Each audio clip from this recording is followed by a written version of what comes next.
ఈరోజు కుర్మ యువ చైతన్య సమితి రాష్ట్ర అధ్యక్షులు గురిగి నరసింహ కుర్మ గారి ఆదేశాల మేరకు కరీంనగర్ జిల్లా రామడుగు మండలం కుక్కరకొండ గ్రామంలో నిన్న జరిగినటువంటి ఈ కుర్మ కుల దైవం అటువంటి వీరప్ప ఆలయాన్ని ధ్వంసం చేశారు పెత్తందారులు.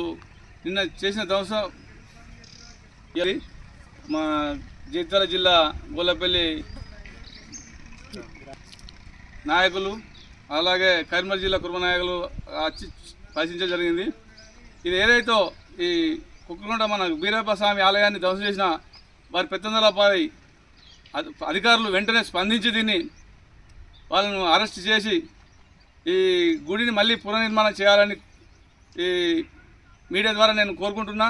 అలాగే వీళ్ళను ఏదైతే నష్టపరం జరిగిందో కుర్మలకు క్షమాపణ చెప్పి వీళ్ళ నష్టాన్ని చేకూరాలని నేను అధికారులను కోరుకుంటున్నా.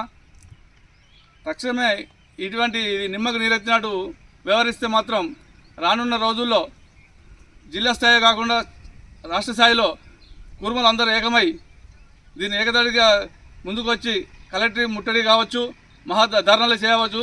దీనికి అందుకే ముందుగా హెచ్చరిస్తున్నా. ఈ మీడియా ద్వారా మీరు అధికారులకు ఒకటే చూపిస్తున్నా, ఈరోజు మీరు తక్షణం చర్య తీసుకోవాలి, నష్టపరిహారం అందించాలని కోరుకుంటున్నా. జై కుర్మ, జై కుర్మ. కుర్మ ఓకే కుర్మ యువ చైతన్య సమితి రాష్ట్ర కార్యదర్శి ఎల్లమర కృష్ణ వెల్చాల.